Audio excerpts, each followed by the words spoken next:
When 17-year-old Hunter Blackwood and his crew cornered 15-year-old Autumn Taylor in the Lincoln High School parking lot that crisp October morning, shoving her from her wheelchair onto the cold asphalt while laughing at her struggle.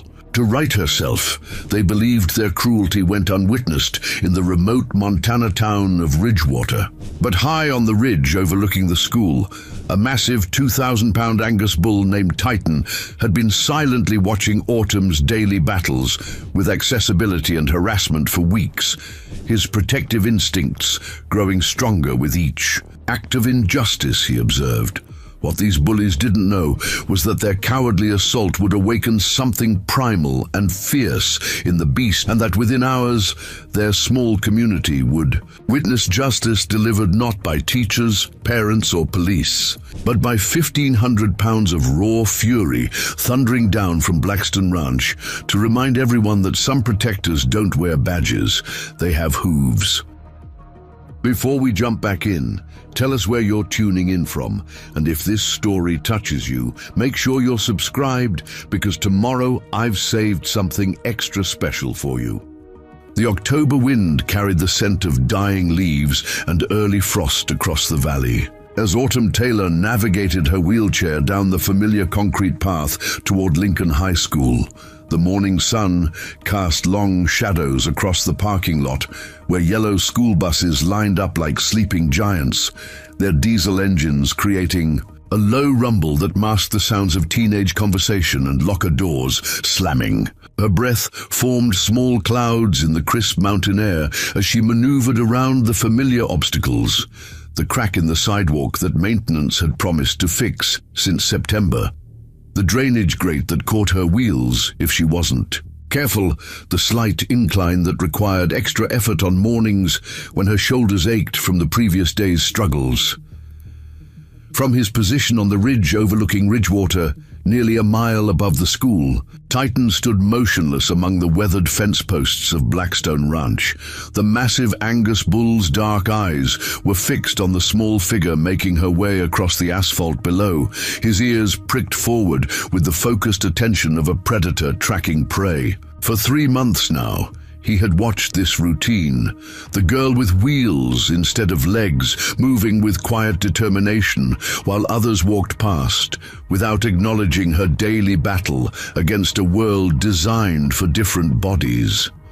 Something in the bull's ancient consciousness had marked her as worthy of protection, though he couldn't name the instinct that drew his attention down the mountain each school morning. "Morning, sweetheart," called Mrs. Patricia Wells as she unlocked the main doors to Lincoln High School. The school nurse always arrived early, her travel mug of coffee steaming in the cold air, her keys jingling against the metal doorframe. "How's your mama doing with that new practice? I heard she's getting calls from ranchers 3 counties over." "She's doing really well, Mrs. Wells," Autumn replied, her voice carrying the practiced warmth she reserved for the few adults who treated her as a complete person rather than a medical condition with wheels. Yesterday, she had to stitch up a horse that got tangled in barbed wire, and the owner said she was gentler than any vet he'd ever seen. Mrs. Wells smiled as she held the door open wider than necessary, a small gesture that Autumn had learned to appreciate over the months since transferring to Lincoln High. "Your mother's got healing hands, that's for sure, and she raised a daughter with a good heart." Behind them, the rumble of a diesel truck announced the arrival of the Blackwood family's red pickup. Hunter Blackwood climbed out of the passenger side, his Letterman jacket hanging loose over his broad shoulders, the fabric still carrying the scent of victory from Friday night's football game against the Billings Bears. At 17, he commanded attention wherever he went, his sandy hair perfectly styled despite the early hour, his confident swagger drawing admiring glances from underclassmen girls who lingered near their lockers hoping to catch his eye. "You see that pathetic display over there?" Hunter muttered to Tyler Reed, who had been riding in the truck bed despite the cold morning air. Tyler jumped down, brushing dust from his jeans, his loyalty to Hunter evident in the way he immediately focused his attention where his friend pointed. "What display?" Tyler asked. though his eyes had already found Autumn as she made her way toward the wheelchair ramp. "The cripple trying to act normal," Hunter said, his voice carrying just loud enough for several nearby students to hear. "Watch this." Up on the ridge, Titan's massive head lifted sharply. Something in the air had changed, the chemical signature of aggression, the scent of predators preparing to strike. His nostrils flared as he caught the sharp tang of cruelty on the wind, and his muscles tensed beneath his dark coat as he watched the two larger figures begin to approach the girl who had somehow claimed his protection. Autumn had almost reached the main entrance when she heard footsteps behind her, heavy boots on concrete, moving with the deliberate purpose of hunters stalking prey. She glanced over her shoulder and saw Hunter and Tyler approaching, their expressions cold and calculating, their body language radiating the kind of casual menace that had made her mornings at Lincoln High School a careful dance of avoidance and strategic timing. "Hey there, Wheels," Hunter called out, his voice carrying across the parking lot with enough volume to ensure that several students turned to look. The nickname had followed her since her first day at Lincoln High, a verbal branding that reduced her entire identity to a piece of medical equipment. Autumn kept moving toward the doors, her hands working the wheelchair rims with practiced efficiency. She had learned long ago that the best defense against bullies was to avoid engagement, to reach safe spaces where teachers could intervene before situations escalated beyond verbal harassment. The morning routine had become a race against time and cruelty. Get inside before the predators could isolate her from witnesses. "I'm talking to you," Hunter said, his tone sharper now as he lengthened his stride to close the distance between them. The authority in his voice was the product of 17 years of getting what he wanted through intimidation and inherited privilege. "Leave her alone, Hunter." The voice belonged to Sophia Valdez, who emerged from behind the school bus with her backpack slung over one shoulder. She was small for a sophomore, barely 5 feet tall, but her voice carried an authority that made even upperclassmen pause. Her dark eyes flashed with the kind of righteous anger that had gotten her suspended twice the previous year for fighting students who picked on weaker classmates. "Nobody asked you, Valdez," Hunter replied, his attention shifting to this new challenge. "This doesn't concern you." "It concerns me when you're being a jackass to my friend," Sophia shot back, moving to position herself between Hunter and Autumn's wheelchair. The protective stance was automatic, born from months of friendship and a deep understanding of institutional failures that left vulnerable students to fend for themselves. Tyler laughed, a harsh sound that echoed off the brick walls of the school. "Building. Your friend? You mean your charity case?" Up on the ridge, Titan began moving down the mountainside. His hooves found purchase on the rocky terrain as he navigated between pine trees and granite outcroppings, his massive frame moving with surprising grace for such a large animal. Something primitive and protective drove him forward, an instinct older than human civilization, deeper than trained behavior. Autumn reached for the door handle, but Hunter was faster. He stepped in front of her wheelchair, blocking her path. With his body, his physical presence suddenly overwhelming in the confined space between the building and the concrete barriers that lined the entrance. "Where are you going so fast?" Hunter asked, his voice deceptively casual. "We just want to talk." "I need to get to first period," Autumn said quietly, her hands gripping the wheelchair rims until her knuckles went white. "Mr. Patterson gets upset when students are late." "Mr. Patterson can wait," Tyler said, moving to her left side in a coordinated maneuver that trapped her between the building and their bodies. "We want to know something. How come you get special treatment around here?" The question hung in the air like smoke from a snuffed candle, carrying with it assumptions and resentments that had been festering since Autumn's arrival at Lincoln High. She had heard variations of this accusation before, whispered in hallways, muttered during lunch periods, spoken with the casual cruelty of teenagers who had never questioned their own advantages. "What special treatment?" Autumn asked, though she knew the list by heart. The wheelchair ramp that allowed her access to the building, the elevator that took her to second-floor classrooms, the modified desk in chemistry lab, the extra time on tests when her hands cramped from writing. Each accommodation was a necessity disguised as privilege in the eyes of students who had never considered the daily calculations required to navigate a world designed without them in mind. Ramps, elevators, your own special parking spot, Hunter enumerated, his voice gaining strength as several more students gathered to watch the confrontation. "Doesn't seem fair to the rest of us who have to use the stairs and fight for parking like everyone else." "Those aren't special privileges," Sophia interjected, her voice tight with controlled anger. "They're basic accessibility requirements. She doesn't get special treatment, she gets equal access." "Equal access," Tyler repeated mockingly. "That's just a fancy way of saying she gets things handed to her that the rest of us have to work for." The accusation struck Autumn like a physical blow, not because it was true, but because it revealed how completely her classmates misunderstood her daily reality.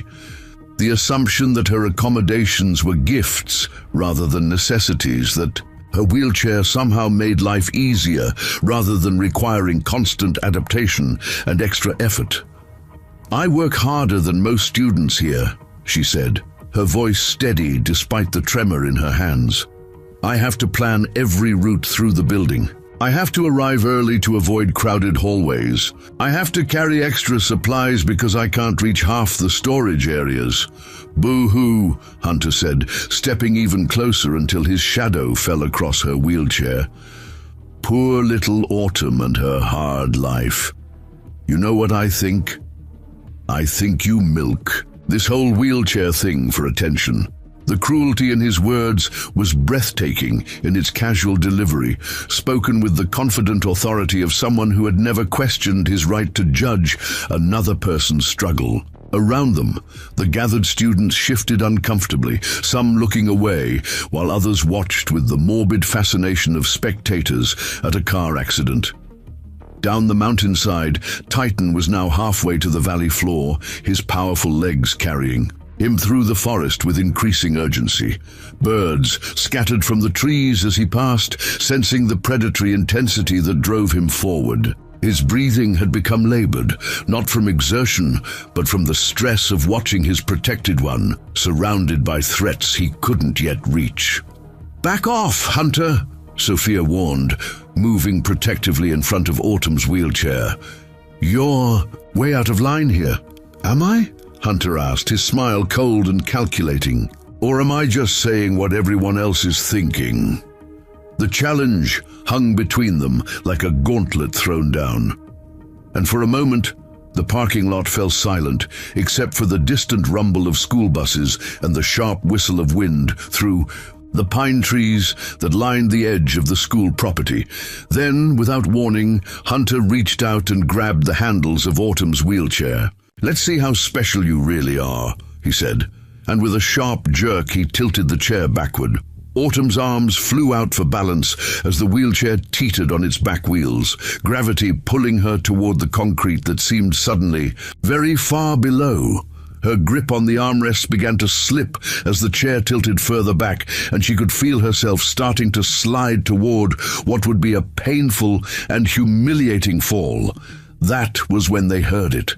A sound that seemed to come from the earth itself, a rumbling that grew louder and more menacing with each passing second. The thunder of hooves moving fast and getting closer, accompanied by the sharp crack of branches breaking as something large crashed through the forest that bordered the school property. "What the hell is that?" Tyler asked, looking around nervously. As the sound grew louder, the thundering intensified, and through the tree line at the edge of the school property, they could see movement. A large, dark shape moving between the trunks with deadly purpose and increasing speed.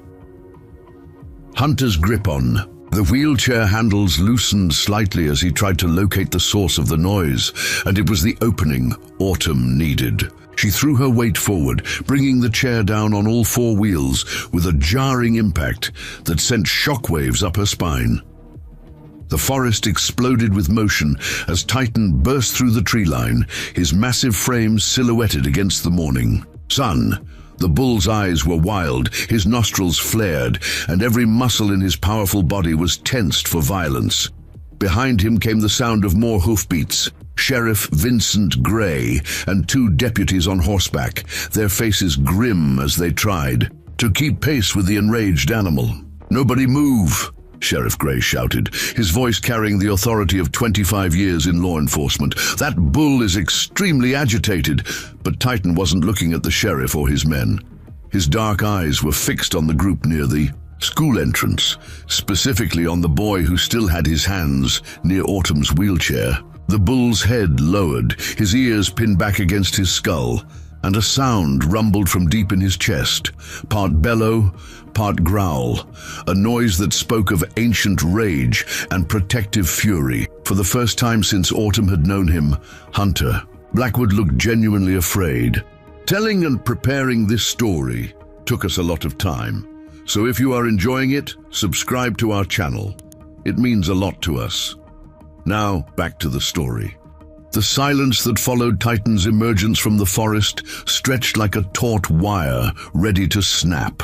The massive Angus bull stood 30 yards from the school entrance, his chest heaving with each breath, his dark coat glistening with morning dew, and the sweat of his desperate race down the mountain.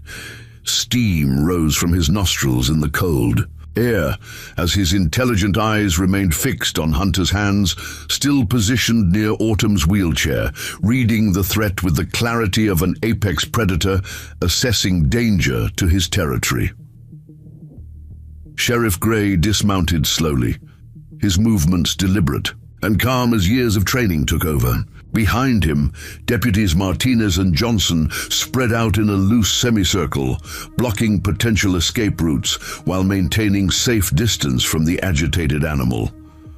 Their horses snorted nervously, picking up on the tension that crackled through the morning air like electricity before a thunderstorm. "Son, I need you to step away from the girl," Sheriff Gray called out, his voice carrying the measured authority of someone who had talked down armed suspects and diffused domestic disputes. "Real slow and easy. That bull sees you as a threat." Right now, Hunter's face had gone pale beneath his carefully maintained tan, but his grip on the wheelchair remained tight. Pride warred with fear as he processed the impossibility of the situation unfolding around him. Wild bulls didn't behave this way. They didn't track down specific humans like some kind of avenging spirit.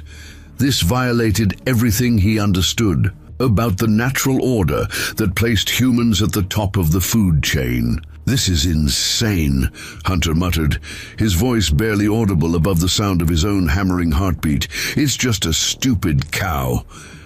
Titan snorted, a sound like steam escaping from a locomotive engine.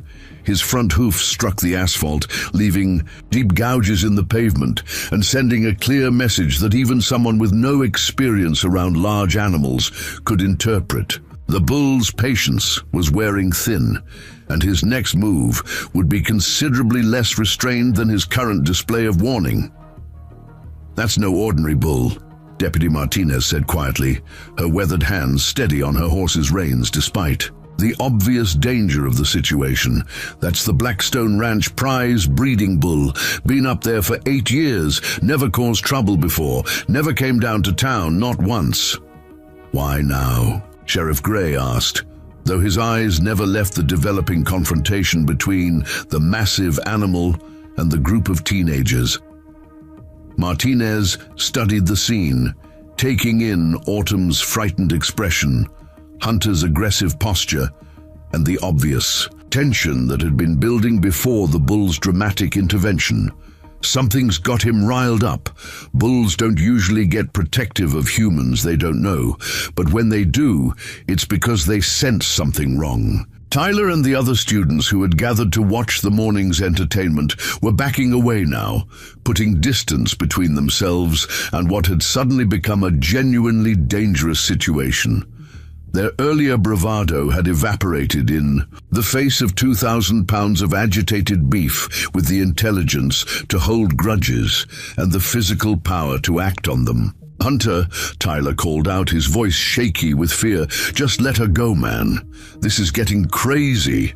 But Hunter seemed frozen, caught between his need to maintain dominance and his growing awareness that he was in over his head.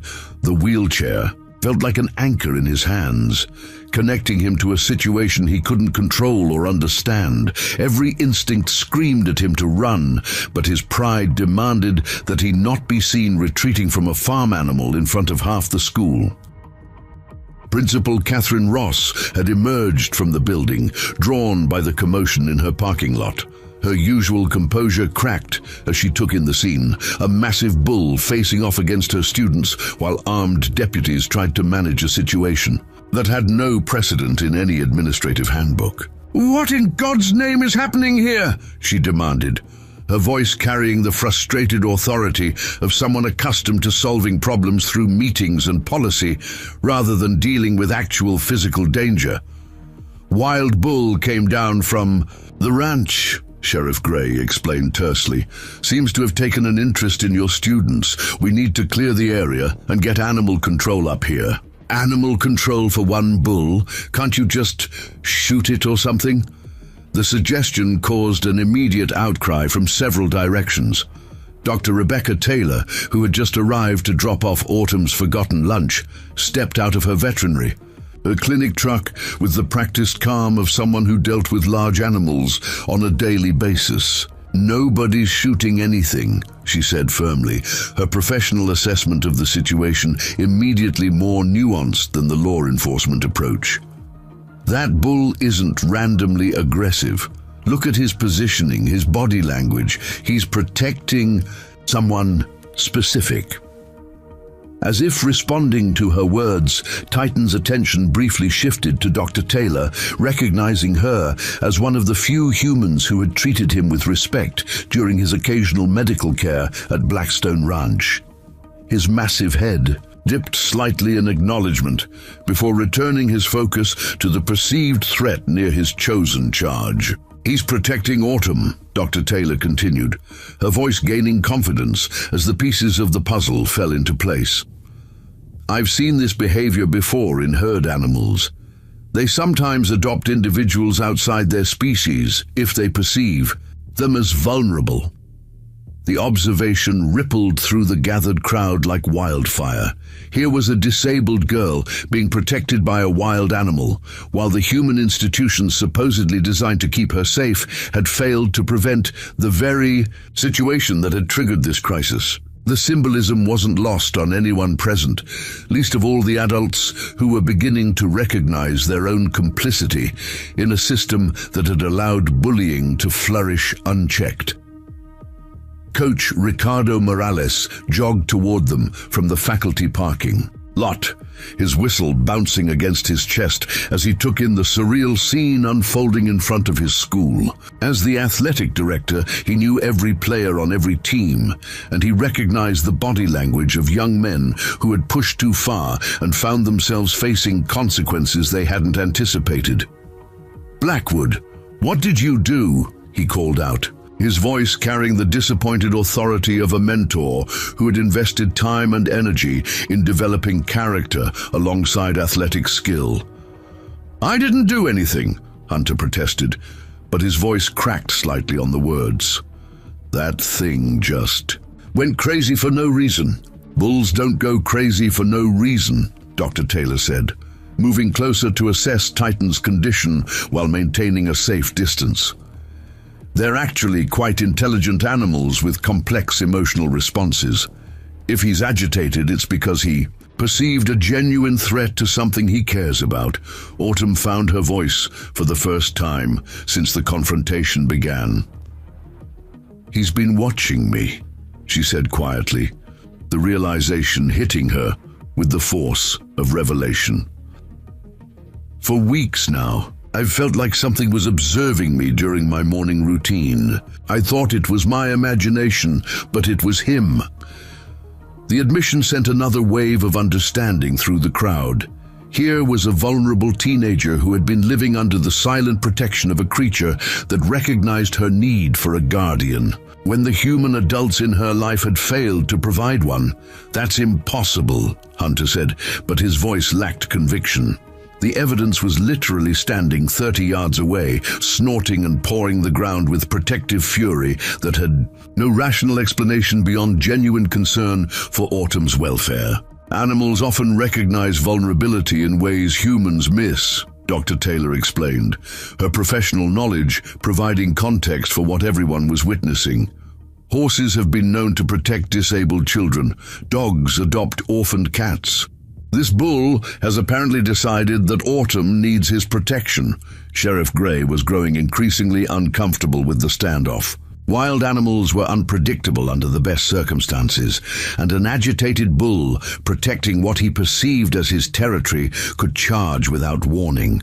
The situation needed to be diffused before someone got seriously hurt. "Miss Taylor, can you move away from the group?" he called out. "If the bull is protecting you, getting you to safety might calm him down." "No," Autumn said, surprising everyone with the firmness in her voice. "If I move away, Hunter and his friends will just find another time to finish what they started. This isn't about the bull. This is about what was happening before he arrived." The truth of her observation cut through the chaos like a blade. Everyone present had been so focused on managing the immediate crisis that they had lost sight of the underlying problem that had created it. A student had been assaulted on school property, and the only intervention had come from a farm animal, rather than the adults paid to protect children. Principal Ross stepped forward, her administrative training finally catching up with the reality of the situation. "Mr. Blackwood, release that wheelchair immediately. I don't care what prompted this animal's behavior. Your hands don't belong on another student's mobility equipment." "I wasn't doing anything wrong," Hunter protested, but his grip on the wheelchair handles loosened slightly. "We were just talking." "Talking doesn't require physical contact," Coach Morales observed grimly, "and it sure doesn't require cornering someone against a building." The coach's words carried special weight because of his relationship with Hunter as both a teacher and a mentor. For months, he had been watching the boy's behavior deteriorate from confident leadership to entitled aggression, but athletic success had provided cover for increasingly problematic attitudes. "Hunter, what's your family motto?" Coach Morales asked, referring to the engraved plaque in the Blackwood Construction Company office that every employee could recite from memory. "Building strong foundations for the community," Hunter mumbled, recognizing the trap being set for him. "And what kind of foundation are you building when you intimidate students who can't defend themselves?" The question hung in the morning air like an indictment. Around them, cell phones had appeared in the hands of students who were capturing photos and videos that would be shared across social media within minutes.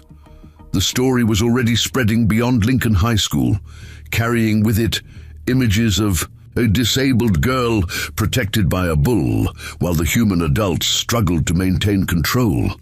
Titan seemed to sense the shift in the crowd's attention. His posture remained alert, but some of the aggressive tension had left his massive frame as the immediate threat to his charge appeared to be diminishing.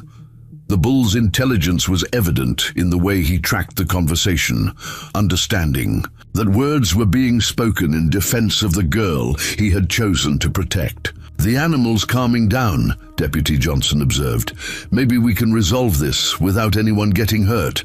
But even as he spoke, the sound of approaching vehicles announced the arrival of new complications.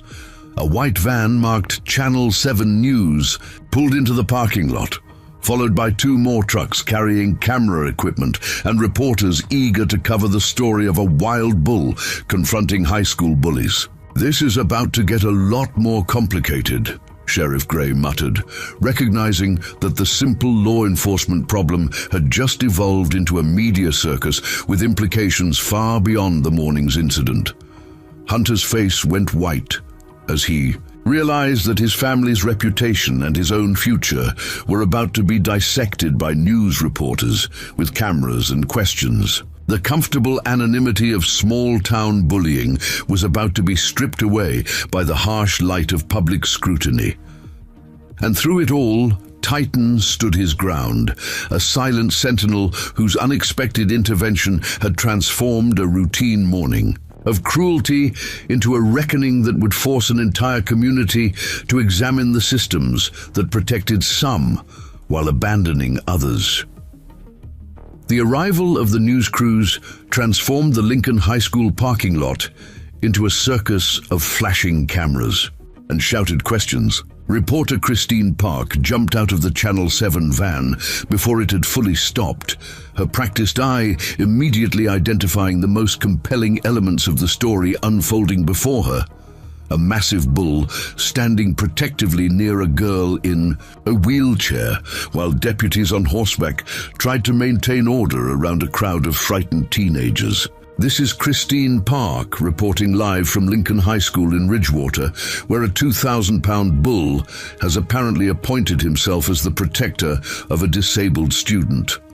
She spoke rapidly into her microphone while her cameraman captured footage of Titan's imposing presence. Sources tell us the animal descended from Blackstone Ranch after witnessing what appears to be a bullying incident involving the girl behind me. Principal Ross immediately moved to intercept the news crew, her administrative instincts kicking in as she recognized the potential for lasting damage to the school district's reputation.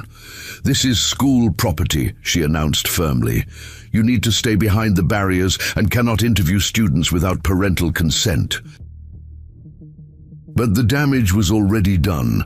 The story was being broadcast live across western Montana, and social media platforms were lighting up with shares, comments, and reactions from viewers who saw the raw symbolism of a wild animal providing the protection that human institutions had failed to deliver. Sheriff Gray's radio crackled with updates from his dispatcher. "Sheriff, we've got animal control en route. ETA 15 minutes. Also getting calls from the state wildlife department and 3 veterinary clinics offering assistance. And sir, the governor's office just called asking for a situation report." The escalation was happening faster than anyone could have anticipated. What had started as a schoolyard bullying incident was rapidly becoming a statewide news story, with political implications that reached far beyond Ridgewater's small-town borders. Gregory. Blackwood's black Escalade roared into the parking lot, its tires squealing as he took the turn too fast. Hunter's father emerged from the vehicle with the controlled fury of a man accustomed to solving problems through intimidation and financial pressure. At 48, he carried himself with the confidence of someone who had never encountered a situation that couldn't be managed through the right combination of money and influence. "What the hell is going on here?" Gregory demanded as he strode toward the crowd, his expensive suit and polished shoes incongruous against the backdrop of law enforcement horses and agricultural chaos. "Why is my son standing in front of a bull instead of sitting in his first period class, Mr. Blackwood?" Sheriff Gray said, moving to intercept the angry father before he could make the situation worse. "We have a delicate situation here. I need you to stay calm and let us handle this." "Delicate situation? That's my boy standing in danger because some farm animal went crazy." Gregory's voice carried across the parking lot, drawing the immediate attention of the news cameras. "I want that beast shot and removed from school property immediately."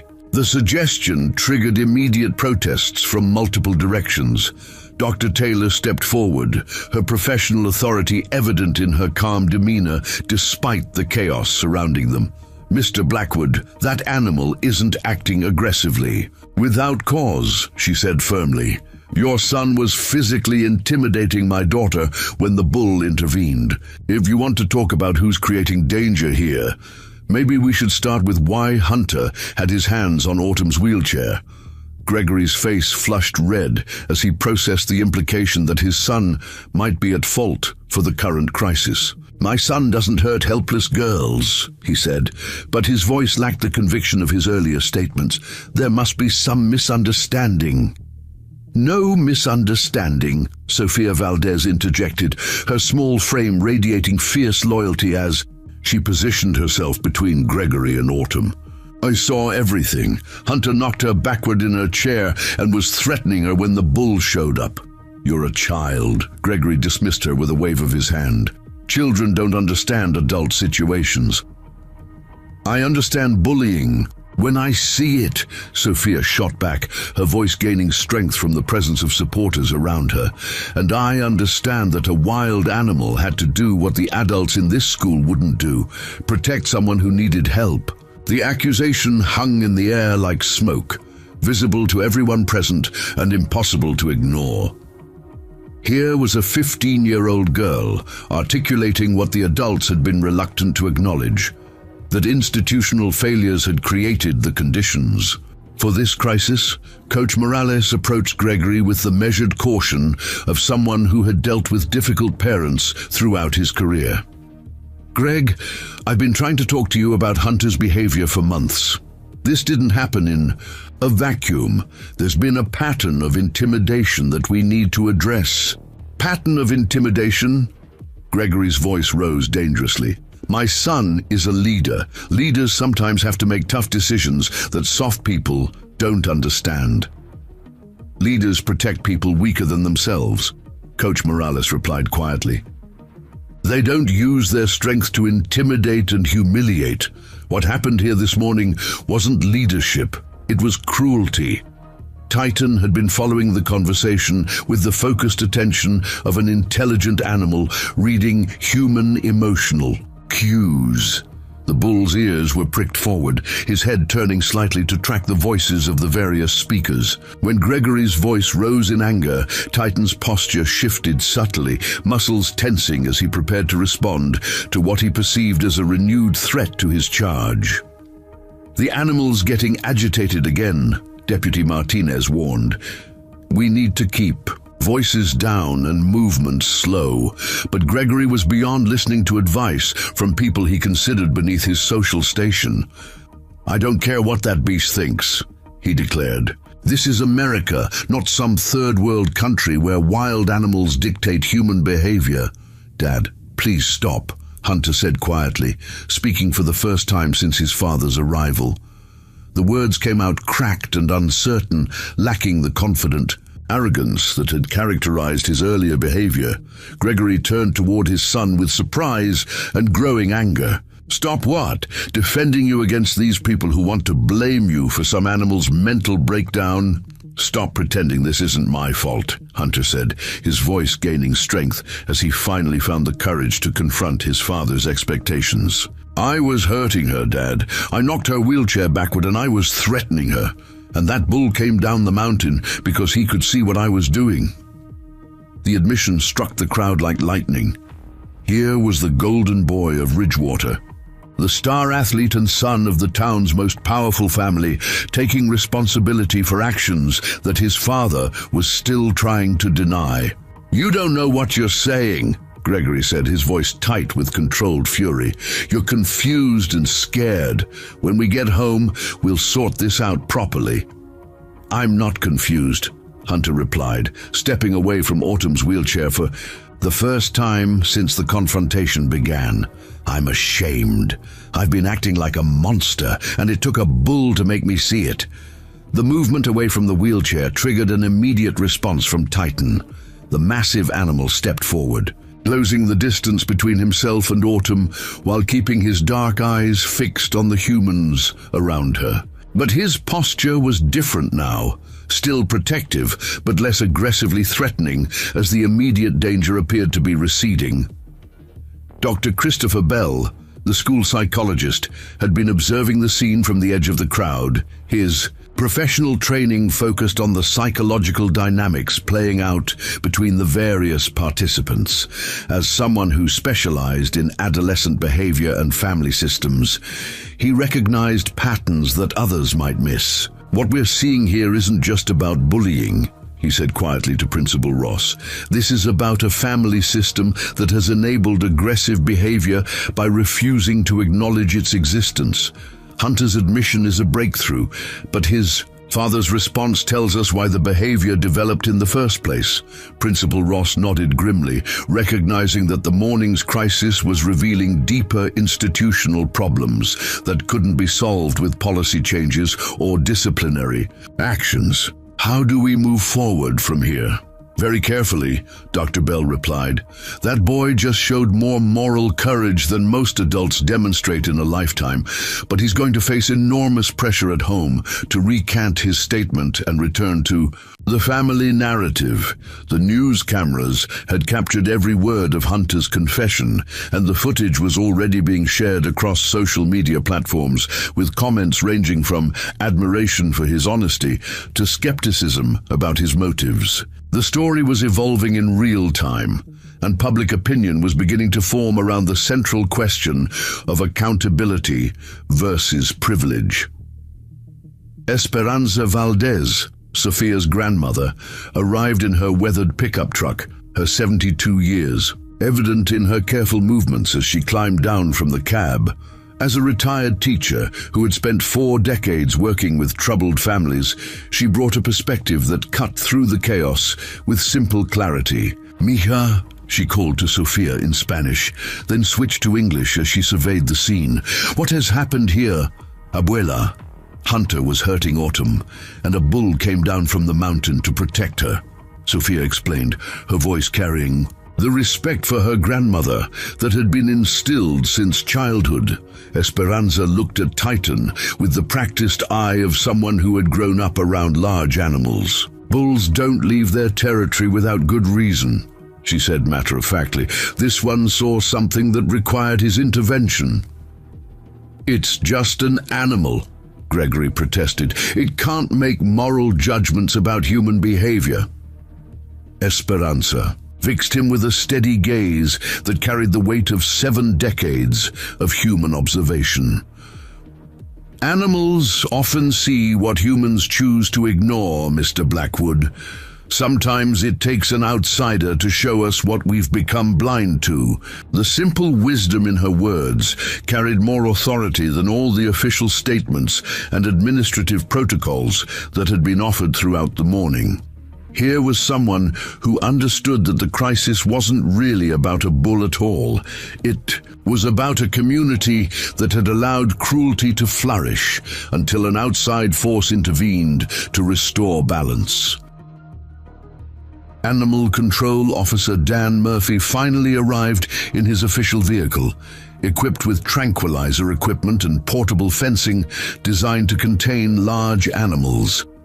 But as he assessed the situation, his professional experience told him that standard containment procedures might not be appropriate for what was clearly an exceptional case. "Sheriff, I've been doing this job for 15 years, and I've never seen a bull exhibit protective behavior toward a human he doesn't know," Murphy said as he studied Titan's alert but non-aggressive posture. "Standard protocol would be to tranquilize and transport, but this animal isn't acting like a public threat. He's acting like a guardian." The observation reinforced what Dr. Taylor and others had been saying, that Titan's behavior was motivated by intelligence and purpose rather than random aggression. The bull had made a conscious choice to protect Autumn, and that choice deserved consideration in determining how to resolve the crisis. As the morning wore on, the parking lot of Lincoln High School had become an unlikely forum for a community-wide discussion about responsibility, protection, and the nature of true strength. The presence of Titan, calm but vigilant, powerful but controlled, served as a living reminder that sometimes justice comes from unexpected sources when human systems fail to provide it. The tension in the parking lot reached a breaking point when Gregory Blackwood's phone began ringing with calls from his business partners, city council members, and major clients who had seen the news coverage. Each conversation grew more heated as he realized the extent to which his family's reputation was being damaged by what he still insisted on viewing as his son's momentary confusion rather than a systematic pattern of cruelty. "This ends now," Gregory declared, snapping his phone shut after a particularly difficult call from the bank that held the mortgage on his construction company's headquarters. "Hunter, get in the car. We're going home to discuss this privately, like civilized people." "No," Hunter said quietly, but with a firmness that surprised everyone present, including himself. "I'm not leaving until this is resolved properly." The simple act of defiance sent shockwaves through the crowd. Gregory Blackwood was not accustomed to being challenged by anyone, least of all his own son, and his face darkened with the kind of controlled rage that had intimidated business rivals and city officials for decades. "You don't get to tell me." "No," Gregory said, his voice dropping to the dangerous whisper that employees at Summit Construction had learned to fear. "You're 17 years old, and you're coming home right now." "I'm old enough to take responsibility for what I've done," Hunter replied, stepping further away from his father's reach. "And what I did was wrong, regardless of how much money you donate to this school or how many people owe you favors." The public nature of the confrontation was being captured by news cameras and cell phones, creating a permanent record of a family dynamic that had previously been hidden behind closed doors and carefully maintained public personas. The golden boy of Ridgewater was publicly rejecting the values that had shaped his upbringing, and the consequences would extend far beyond the morning's crisis. Pastor Samuel Turner arrived in his modest sedan, drawn by phone calls from concerned parishioners who had seen the news coverage. At 58, he carried the quiet authority of someone who had spent decades helping families navigate their darkest moments, and his presence immediately changed the emotional tenor of the gathering. "Good morning, folks," he said calmly, surveying the scene with the practiced eye of someone who had seen human nature at its best and worst. "Seems like we've got ourselves a situation that might benefit from some careful thought and prayer." "Prayer isn't going to solve this, Pastor," Gregory said dismissively. "What we need is for people to stop overreacting to a simple misunderstanding between teenagers." Pastor Turner studied Gregory with the patient gaze of someone who had spent years helping people recognize truths they preferred to avoid. "I don't think there's much misunderstanding here, Greg. That bull came down from the mountain for a reason, and your son just told us what that reason was." "My son is confused and scared," Gregory insisted, but his voice carried less conviction than his earlier statements. "When this circus is over, he'll remember things more clearly." "Sometimes fear and confusion are the first steps toward wisdom," Pastor Turner replied gently. "Maybe Hunter is seeing things clearly for the first time in a long while." The theological perspective added another layer to the community discussion that was developing around the crisis. Here was a spiritual leader suggesting that moral awakening often required the kind of discomfort that Hunter was experiencing as he confronted the consequences of his actions. Dr. Sarah Mitchell, the veterinarian who provided medical care for the animals at Blackstone Ranch, arrived in her clinic truck after receiving an urgent call about Titan's unusual behavior. Her professional relationship with the bull gave her insights that others lacked, and her assessment would carry significant weight in determining how to resolve the standoff. "That's definitely Titan," she confirmed after observing the bull from a safe distance. "I've been treating him for 8 years, and I've never seen him exhibit aggressive behavior toward humans. He's actually one of the gentlest bulls I work with." "Then why is he acting this way now?" Sheriff Gray asked, hoping for professional guidance that could help him manage the situation without anyone getting hurt. Dr. Mitchell studied Titans, posture and positioning with the analytical eye of someone trained to read animal behavior. Bulls are extraordinarily intelligent animals with complex social instincts.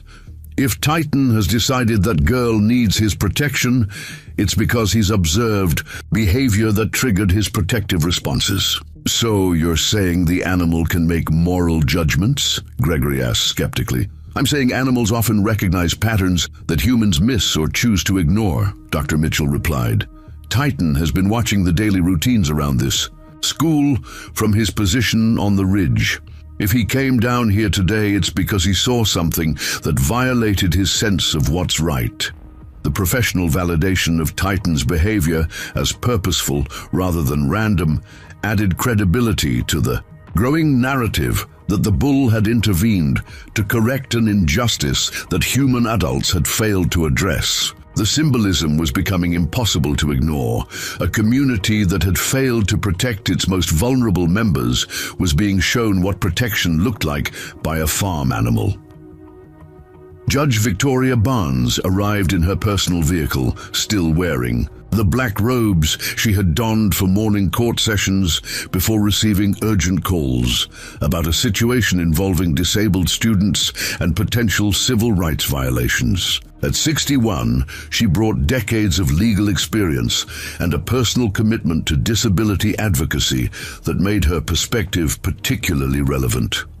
"Sheriff Gray," she said, approaching with the measured dignity that characterized her courtroom presence. "I understand we have a situation here that may require judicial review. Your Honor, we're still trying to assess exactly what happened and how to resolve it safely," Gray replied, grateful for the arrival of someone with legal authority to help navigate the complex issues surrounding the crisis. Judge Barnes surveyed the scene with the analytical perspective of someone trained to weigh evidence and assess competing claims. "From what I can observe, we have a disabled student who was allegedly assaulted on school property, and the only intervention came from a farm animal rather than the institutional protections that should have been in place."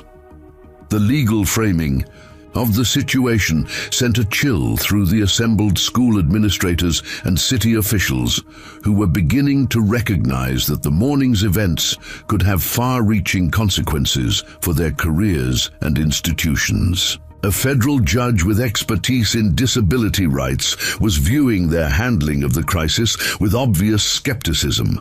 "Your Honor, we have comprehensive anti-bullying policies in place," Principal Ross said defensively. "This appears to be an isolated incident that escalated beyond normal parameters. Isolated incidents don't typically result in wild animals descending from mountains to protect students," Judge Barnes replied dryly. "What I see here suggests a systemic failure to provide the safe educational environment that federal law requires for all students." The legal implications were becoming clearer as Judge Barnes spoke. The Americans with Disabilities Act, Section 504 of the Rehabilitation Act, and various state laws created specific obligations for schools to protect disabled students from harassment and discrimination. The dramatic nature of Titan's intervention was creating a public record of institutional failure that could result in federal oversight and significant financial penalties. Deputy Nicole Stewart, who had been quietly documenting the scene for the official incident report, approached Sheriff Gray with information that would complicate the situation even further. "Sheriff, I've been reviewing the security camera footage from the school's parking lot," she said quietly. The cameras captured the entire incident, including the physical contact between Mr. Blackwood and Miss Taylor's wheelchair. The existence of video evidence transformed the crisis from a he-said-she-said dispute into a documented case of assault against a disabled student. Gregory Blackwood's face went white as he realized that his son's confession was now supported by visual proof that would be difficult to dispute or minimize. "I want to see that footage," Gregory demanded, but his voice lacked the commanding authority he had displayed earlier. "The footage is evidence in a potential criminal case," Deputy Stewart replied professionally. "It will be reviewed by the appropriate legal authorities as part of their investigation." The word criminal hung in the air like a death sentence for the carefully constructed narrative that Gregory had been trying to maintain. What had started as a family embarrassment was evolving into a potential felony case involving assault, disability-based harassment, and institutional negligence. Hunter seemed to shrink into himself as the legal implications became clear. The confident teenager who had tormented Autumn just hours earlier was being replaced by a frightened young man who was beginning to understand that actions have consequences that extend far beyond the immediate moment. "Dad, I think I need a lawyer," he said quietly, the words barely audible above the sounds of traffic and news helicopters that were beginning to circle overhead. "You don't need a lawyer," Gregory snapped, but his own voice carried uncertainty. "Now, you need to stop talking and let me handle this situation. Actually, Mr. Blackwood, your son is wise to consider legal representation," Judge Barnes interjected. "Given the potential charges he may be facing, any statements he makes without counsel could be used against him in court." The judicial warning had the effect of silencing both father and son as they began to grasp the seriousness of their legal situation. What Gregory had dismissed as teenage dramatics was being treated by a federal judge as a potential hate crime with significant criminal penalties. Throughout the escalating legal discussion, Titan had remained alert but calm, his protective stance unchanged despite the growing crowd and increasing noise around him. The bull's steady presence served as a constant reminder of the simple moral clarity that had brought him down from the mountain. Someone vulnerable was being hurt, and he had acted to stop it. Dr. Bell, who had been observing the family dynamics between Gregory and Hunter, approached Pastor Turner with concerns about the psychological pressure the teenager was facing as he tried to maintain his moral stance against overwhelming family and financial pressure. "That boy is showing remarkable courage," Dr. Bell said quietly, "but he's going to need significant support if he's going to maintain his integrity against the kind of pressure his father can bring to bear." Pastor Turner nodded grimly, recognizing the spiritual dimensions of the conflict that was developing. Sometimes doing the right thing requires standing alone against everyone who has power over your life. That's a test that would challenge adults, let alone a 17-year-old boy. The morning sun had climbed higher, casting shorter shadows across the parking lot where a community was being forced to confront uncomfortable truths about itself. The presence of Titan, calm, patient, but unmovably committed to his protective mission, continued to serve as a living reminder that true strength sometimes comes from the most unexpected sources. The atmosphere in the parking lot shifted dramatically when Autumn Taylor finally spoke with the clear voice of someone who had found her power in the midst of chaos. She had been listening to the adults debate legal strategies and family dynamics while she sat in the center of it all, the person whose assault had triggered this community-wide reckoning. "Everyone keeps talking about what's going to happen to Hunter," she said, her words cutting through the competing conversations with surprising authority. "But nobody's asked me what I want to happen." The simple observation silenced the crowd as dozens of faces turned toward her. Here was the victim of the morning's assault, asserting her right to be heard in discussions about her own case, something that had been lost in the adult focus on legal procedures and institutional liability. Judge Barnes approached Autumn's wheelchair with the respectful attention she would give to any crime victim whose testimony could determine the direction of a case. "Miss Taylor, you're absolutely right. This is ultimately about what happened to you, and your voice should be central to any resolution we reach." "Thank you, Your Honor," Autumn replied, straightening in her wheelchair as she prepared to address the assembled crowd. I've been sitting here listening to people talk about criminal charges and federal violations, and I understand why those things matter. But what I really want is for this to never happen to another student.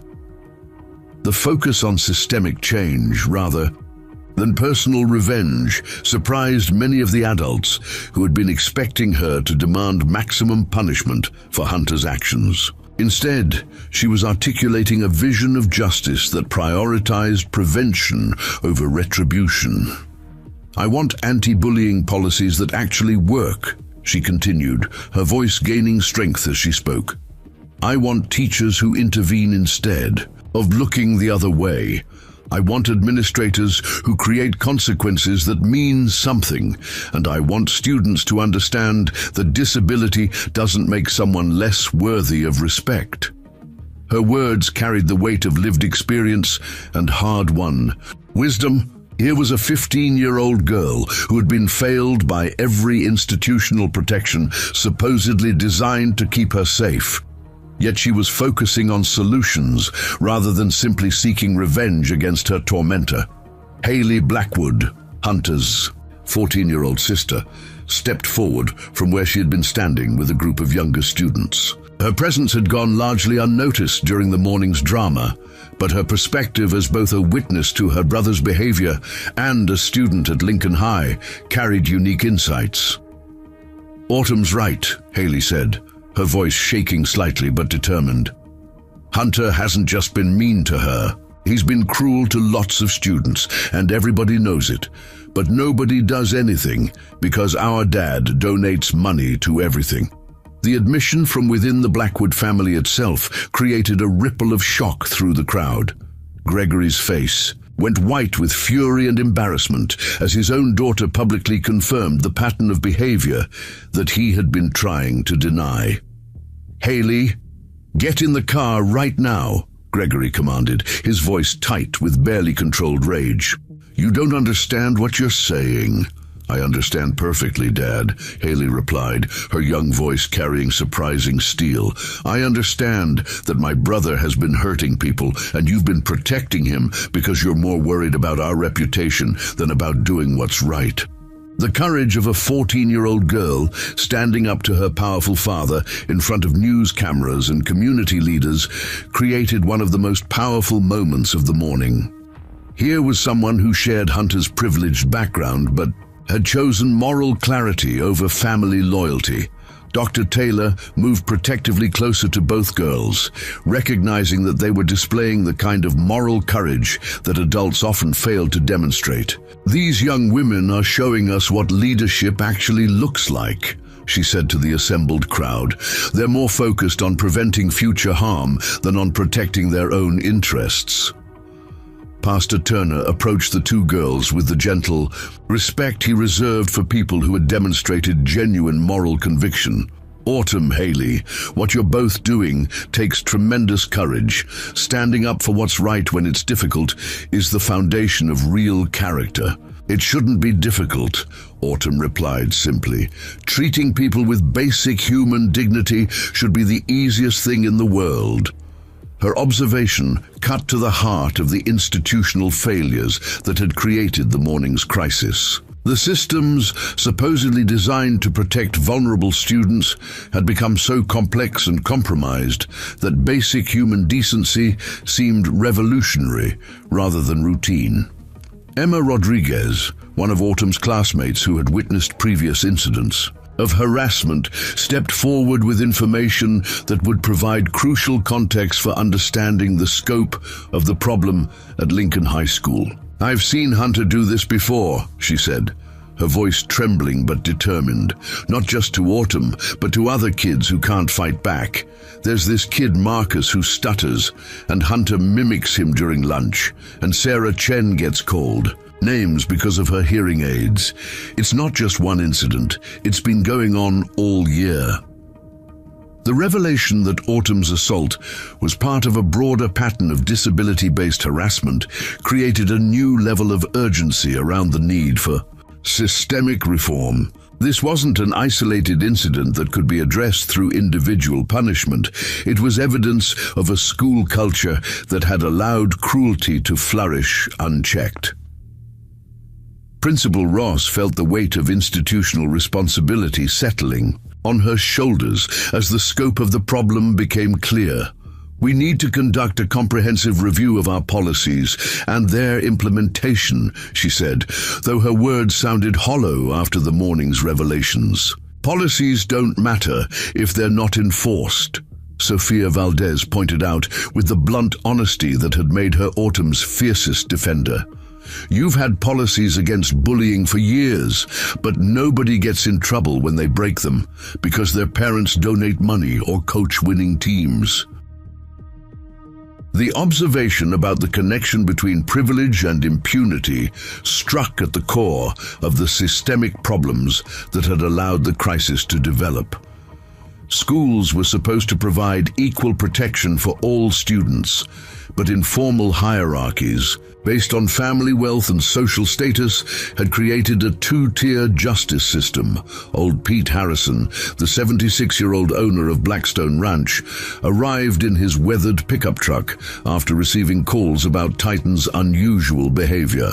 His deep knowledge of the bull's history and temperament would be crucial for understanding how to resolve the standoff safely. "That's my bull," he said simply, studying Titan with the experienced eye of someone who had worked with large animals for over 5 decades.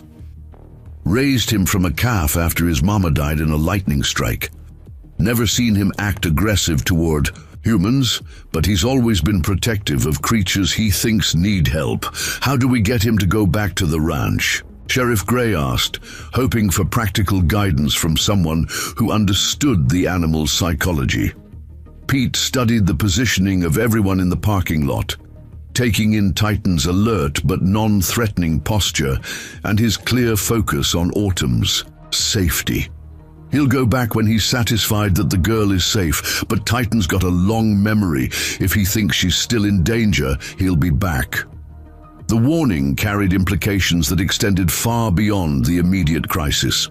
Titan's protective instincts had been triggered by witnessing systematic cruelty, and those instincts wouldn't be satisfied by temporary solutions that failed to address the underlying problems.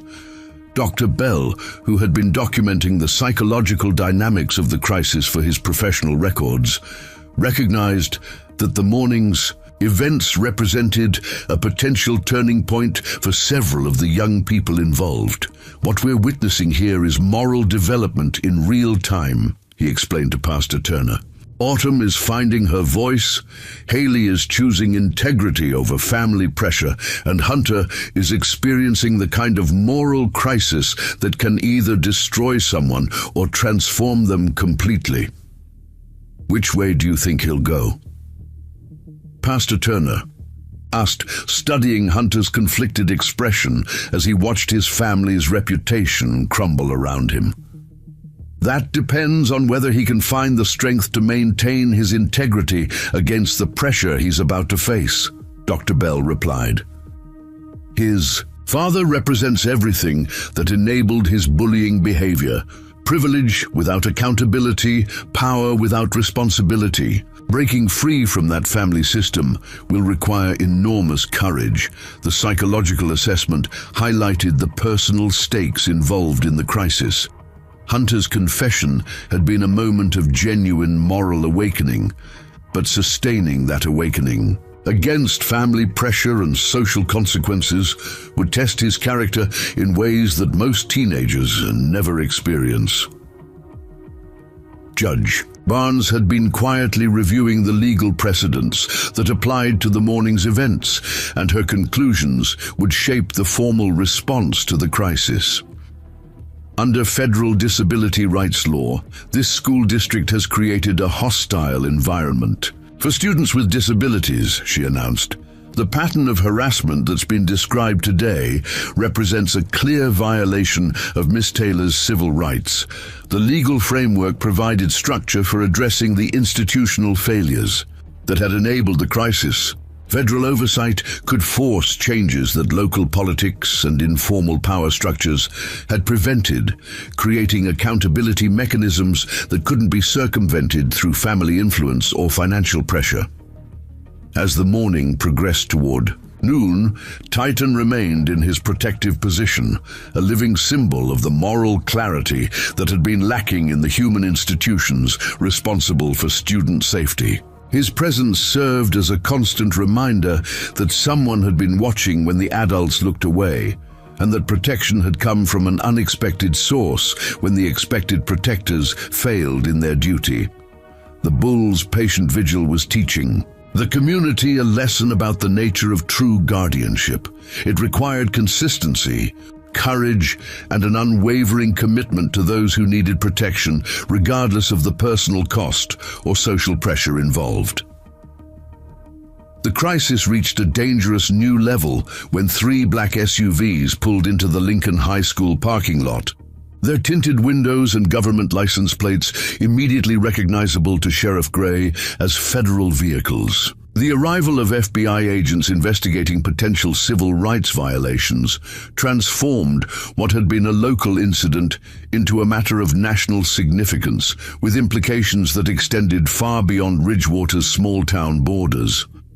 Special Agent Rebecca Morris emerged from the lead vehicle, her crisp suit and professional demeanor marking her as someone accustomed to handling high-stakes investigations. Behind her came Agent David Kim and a team of specialists trained in disability rights enforcement and hate crime prosecution. "Sheriff Gray, I'm Special Agent Morris with the FBI's Civil Rights Division," she announced, displaying her credentials with practiced efficiency. "We've received reports of systematic harassment targeting disabled students, culminating in today's assault. We're here to conduct a federal investigation." The word "federal" sent shockwaves through the assembled crowd, particularly among the school administrators and city officials who were beginning to understand that their handling of disability rights issues was about to face scrutiny from the highest levels of law enforcement. Gregory Blackwood's face went ashen as he realized that his family's crisis had attracted the attention of investigators with the power to pursue criminal charges that state influence couldn't touch. Federal civil rights violations carried serious penalties, including potential prison time and massive financial judgments that could destroy everything he had built. "This is ridiculous," Gregory protested, but his voice lacked the commanding authority he had displayed earlier. "My son is a minor who made a mistake. This doesn't require federal intervention." Agent Morris studied Gregory with the analytical gaze of someone trained to recognize deflection and denial. "Mr. Blackwood, assaulting a disabled person because of their disability is a federal hate crime. When that assault occurs in an educational setting with a documented pattern of institutional indifference, it becomes a civil rights violation of the highest priority." The legal framework Agent Morris outlined carried implications that terrified everyone involved in the school's administration. Federal civil rights investigations could result in court-ordered oversight, massive financial penalties, and criminal charges against individuals who had enabled discriminatory environments. Titan seemed to sense the shift in the crowd's energy. As more authority figures arrived on the scene, the bull's ears pricked forward as he assessed the new arrivals, his protective instincts remaining focused on Autumn despite the growing complexity of the human dynamics surrounding them. Dr. Taylor approached Agent Morris with the professional courtesy of one expert addressing another. "Agent Morris, I'm Dr. Rebecca Taylor, Autumn's mother and a veterinarian. I have documentation of previous incidents involving my daughter that the school failed to address appropriately. I'd like to review that documentation as part of our investigation," Agent Morris replied. "We're particularly interested in establishing patterns of institutional failure to protect disabled students' civil rights. The systematic approach to evidence gathering demonstrated that the FBI investigation would be thorough and professionally conducted, with the resources and authority necessary to uncover institutional failures that local politics had kept hidden. Hunter, who had been watching the arrival of federal agents with growing terror, finally approached Agent Morris with the desperate courage of someone who recognized that his previous confession might be his only path toward redemption. "Agent Morris, I'm Hunter Blackwood," he said quietly, his voice shaking but determined. "I'm the one who assaulted Autumn. I want to cooperate with your investigation and tell you everything about what I did and why I did it." The voluntary confession to a federal agent created a moment of stunned silence among the crowd. Here was a 17-year-old boy choosing accountability over the legal protections his family's wealth could provide, demonstrating moral courage that many adults never achieve. "Son, you have the right to remain silent and to have an attorney present during any questioning," Agent Morris said, following federal protocols for dealing with juvenile suspects. "Are you sure you want to make statements without legal representation?" Sure," Hunter replied, glancing toward his father's horrified expression. "I've been hiding behind lawyers and money and family influence my whole life.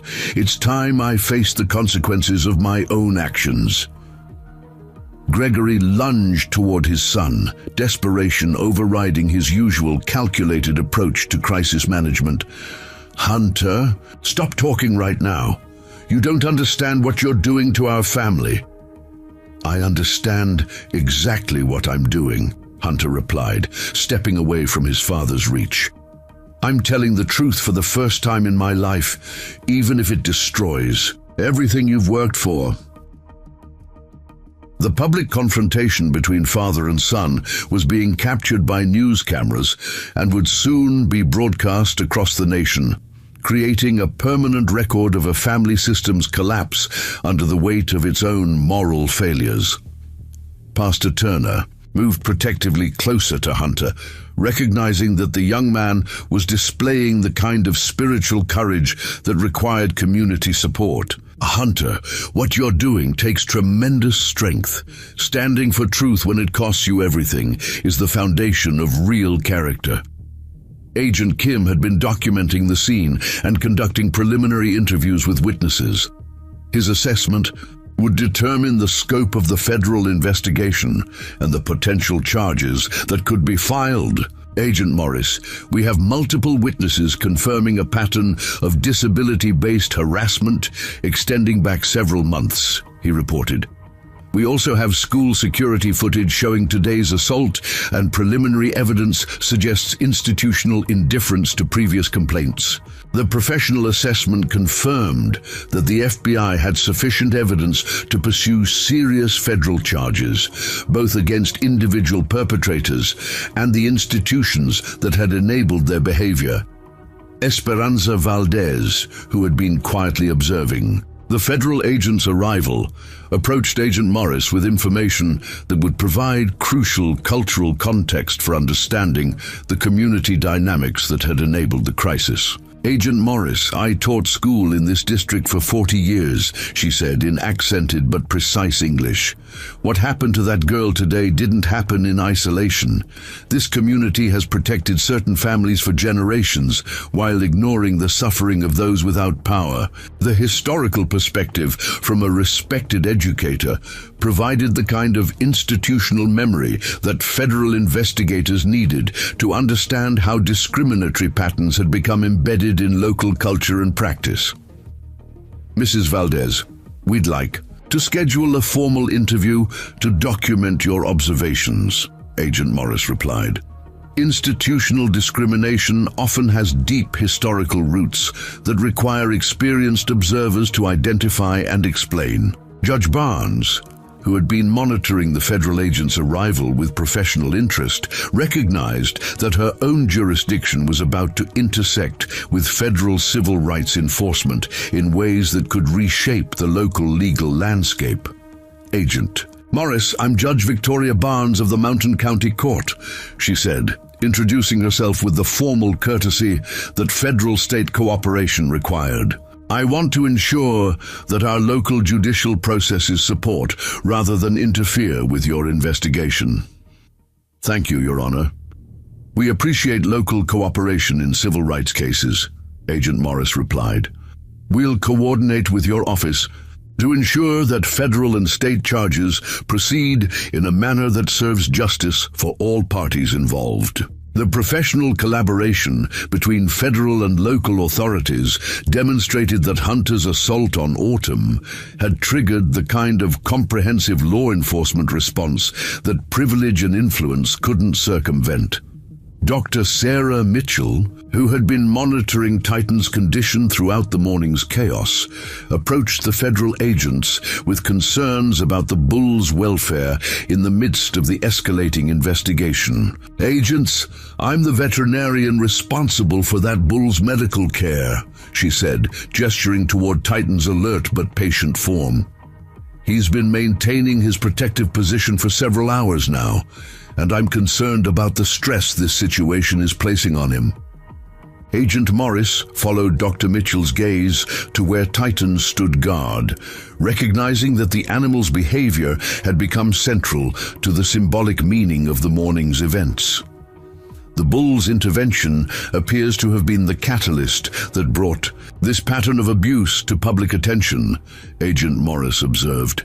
"In a sense, he's been more effective at protecting civil rights than the human institutions responsible for that protection." The irony wasn't lost on anyone present. A farm animal had accomplished what teachers, administrators, and local law enforcement had failed to achieve. Titan's moral clarity and protective courage had exposed institutional failures that might otherwise have remained hidden behind policy documents and administrative excuses. Old Pete Harrison, who had been watching the federal agents with the skeptical eye of someone who had lived through decades of government promises, spoke up with the practical wisdom of someone who understood both animals and human nature. "That bull's not going anywhere until he's satisfied the girl is safe," Pete said matter-of-factly. "All these fancy investigations and federal agents don't mean much to Titan. He judges people by their actions, not their titles." The observation highlighted the essential moral challenge facing everyone involved in resolving the crisis. Titan's protective instincts had been triggered by witnessing systematic cruelty, and those instincts would only be satisfied by genuine changes that ensured Autumn's long-term safety as the federal investigation began in earnest. With agents conducting interviews and reviewing evidence, Titan maintained his vigil with the patience of a guardian who understood that true protection required persistent commitment rather than temporary intervention. The bull's unwavering dedication served as a constant reminder to the assembled humans that moral courage required consistency, that protection meant accepting personal responsibility for others' welfare, and that sometimes the most important lessons about human dignity come from sources that transcend human institutions entirely. The afternoon sun cast long shadows across the Lincoln High School parking lot when an unexpected crisis threatened to undo all the progress that had been made toward justice and accountability. A call came over Sheriff Gray's radio that sent a chill through everyone who heard it. Armed men had been spotted near Blackstone Ranch, apparently planning to harm Titan in retaliation for the morning's events and their impact on local business. "Interests? Sheriff, we've got reports of 3 vehicles with hunting rifles heading up to the ranch." Deputy Stewart's voice crackled through the radio with urgent concern. "Looks like some folks think removing the bull will make this whole situation go away." The news hit the assembled crowd like a physical blow. Old Pete Harrison's weathered face went white with fury as he processed the threat to an animal he had raised from birth and protected for 8 years. "Nobody's touching my bull," Pete declared, his voice carrying the kind of steel that had helped him survive 76 years of Montana winters and economic hardships. "Titan didn't do anything. Wrong. He protected someone who needed protecting. That's what good creatures do. Sheriff Gray was already coordinating with his deputies to intercept the armed group before they could reach the ranch. But the winding mountain roads and dense forest cover gave the potential attackers significant advantages. The men heading toward Titan were likely local hunters who knew the terrain better than law enforcement officers. "This is exactly what we were afraid of," Agent Morris said grimly as she processed the implications of vigilante action against a protected animal. When institutional failures are exposed, there's often violent backlash against the symbols that revealed those failures. The threat to Titan's safety created an unexpected alliance between people who had been on opposite sides of the morning's conflicts. Even Gregory Blackwood, despite his fury at his son's confession, recognized that harming the bull would only make the federal investigation more intense and the media coverage more damaging. "Sheriff, I'll contribute resources to protect that animal," Gregory offered, his business instincts overriding his personal anger. "Whatever this situation has become, vigilante justice will only make it worse for everyone involved." The offer surprised many observers, but it reflected the complex reality that the bull's symbolic importance had transcended the original conflict. Titan had become a focal point for community discussions about protection, courage, and moral clarity that extended far beyond the specific incident that had brought him down from the mountain. Dr. Taylor was already moving toward her veterinary truck, preparing to drive up to Blackstone Ranch to ensure Titan's safety. Her professional obligation to provide medical care for animals in danger overrode any personal concerns about confronting armed men who might see her as an enemy. "I'm going up there," she announced, checking her emergency medical supplies with the practiced efficiency of someone who had dealt with animal crises throughout her career. "If they hurt him, he'll need immediate veterinary attention." "Mom..." "No," Autumn said, her voice tight with fear for her mother's safety. "Those men are angry and armed. You could get hurt trying to protect Titan." The role reversal was striking. The girl who had been protected by the bull was now worried about the people trying to protect him. It highlighted how the morning's events had created bonds of responsibility and care that extended in all directions through the community. Hunter, who had been processing his confession to federal agents, suddenly stepped forward with an unexpected proposal that surprised everyone present. "I'll go with Dr. Taylor," he said quietly. "Those men are going after Titan because of what I did. If anyone should risk their safety to protect him, it should be me." The offer represented a complete transformation from the entitled teenager who had tormented Autumn just hours earlier. Hunter was volunteering to face physical danger to protect the animal whose intervention had exposed his cruelty and destroyed his family's reputation. "Son, that's very brave. But you're not trained for this kind of situation," Sheriff Gray said, though his tone carried respect for the moral courage Hunter was displaying. Neither was Titan when he came down the mountain to protect Autumn. Hunter replied, "Sometimes doing the right thing means acting even when you're not prepared for the consequences." Pastor Turner recognized the spiritual significance of Hunter's transformation from tormentor to protector. "This young man is experiencing genuine repentance," he said to Dr. Bell. "He's not just confessing his sins, he's actively working to repair the harm he's caused." Agent Morris had been monitoring the developing situation with the professional assessment skills that federal civil rights investigators brought to complex cases. "The threat to the bull represents an attempt to silence a witness to institutional discrimination," she observed. "Protecting him isn't just about animal welfare. It's about preserving evidence and ensuring that intimidation tactics don't derail our investigation." The federal perspective added another layer of urgency to the rescue mission. Titan wasn't just a beloved farm animal, he was a living symbol of the moral courage that had exposed systematic civil rights violations. Harming him would represent an attack on the integrity of the federal investigation itself. Sofia Valdez, who had been Autumn's fiercest defender throughout the morning's crisis, stepped forward with her own proposal for joining the protection mission. "If Hunter's going, I'm going too," she announced, her small frame radiating the same fierce determination that had made her stand up to bullies despite being outnumbered and outweighed. "Mija, this is dangerous," her grandmother Esperanza said, concern evident in her aged voice. "These men are not playing games." "Neither was Hunter when he was hurting Autumn," Sophia replied, "and neither was Titan when he came down to protect her. If we only help each other when it's safe, we're not really helping at all." The teenage girl's moral clarity cut through the adult anxieties about safety and liability. Here was someone who understood that meaningful protection required accepting personal risk, that moral courage demanded action even in the face of danger. Old Pete Harrison was already climbing into his pickup truck, his aged hands steady on the steering wheel, despite the obvious stress of the situation.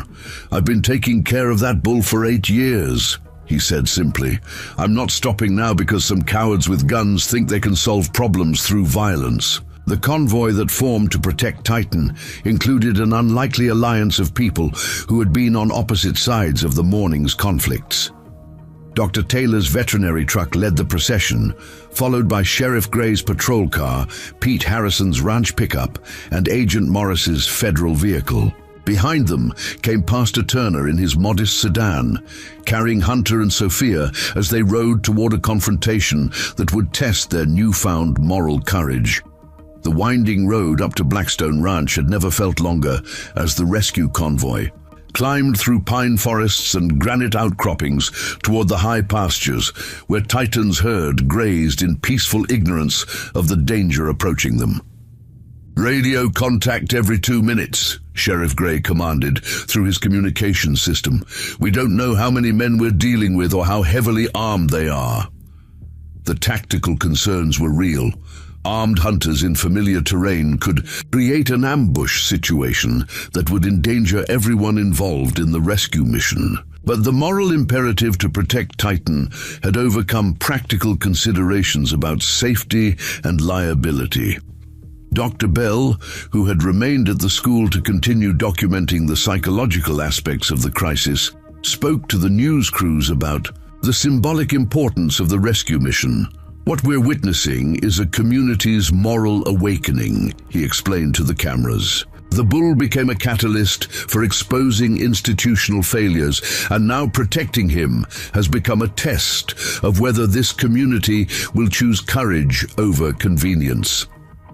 Back at the school, Autumn sat in her wheelchair surrounded by the remaining adults, her anxiety evident as she watched the convoy disappear up the mountain road. The girl who had been protected by Titan was now helpless to protect him in return, a reversal that highlighted the complex web of responsibility and care that the morning's events had created.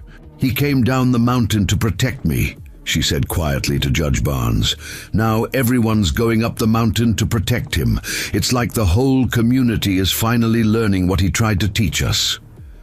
The insight was profound in its simplicity. Titan's intervention had demonstrated what protection looked like when it was motivated by moral clarity rather than institutional obligation. Now the human community was attempting to replicate that kind of principled guardianship, accepting personal risk to defend someone who couldn't defend himself. As the rescue convoy approached the high pastures of Blackstone Ranch, the sound of rifle shots echoed across the mountain valleys, carried on the wind like a warning of the violence that awaited anyone who dared to challenge the forces that preferred intimidation to accountability. The battle for Titan's life had begun, and with it, the final test of whether a community could find the courage to protect the symbols of its own moral awakening. The rescue convoy crested the final ridge, leading to Blackstone Ranch, just as the late afternoon sun painted the high pastures in shades of gold and amber. What they found there would be etched in their memories forever. 3 men with hunting rifles positioned behind makeshift barriers, systematically terrorizing Titan's herd, while the massive bull stood his ground between the shooters and his mares, absorbing wounds that would have killed a lesser animal. Dr. Taylor was out of her truck before it had fully stopped, her veterinary training overriding every instinct for self-preservation as she assessed the injuries that Titan had already sustained. Blood streaked his dark coat from multiple rifle wounds, but the bull's determination to protect his herd remained unbroken, his intelligent eyes blazing with the same protective fury that had brought him down the mountain to defend Autumn. There, using him for target practice, Sheriff Gray said grimly as he coordinated his tactical response through radio communications with approaching state police units. They know they can't kill him outright without facing serious criminal charges, so they're torturing him instead. The cruel calculation behind the attack revealed the depth of moral corruption that Titan's intervention had exposed. These men weren't just trying to eliminate a troublesome animal, they were attempting to break the spirit of a creature whose courage had shamed their entire community. Hunter stepped out of Pastor Turner's car with hands that shook from a combination of fear and determination. The boy who had spent the morning tormenting a disabled girl was now preparing to risk his life, protecting the animal that had exposed his cruelty. "Those are Rick Morrison's men," he said, recognizing the shooters as employees of his uncle's competing construction company. "This isn't random. They're trying to hurt my family's business by making this situation worse." The revelation added another layer of complexity to the crisis. The attack on Titan wasn't just vigilante justice or misguided anger. It was a calculated business maneuver designed to exploit the morning's events for competitive advantage. Agent Morris was already on her radio, calling for federal backup and additional resources to handle what had escalated from a civil rights investigation into an armed standoff with potential connections to organized intimidation.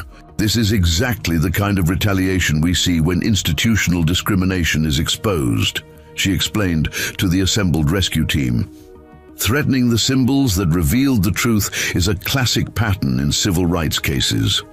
Old Pete Harrison was loading his own rifle with the methodical precision of someone who had been protecting his animals from predators for over 5 decades.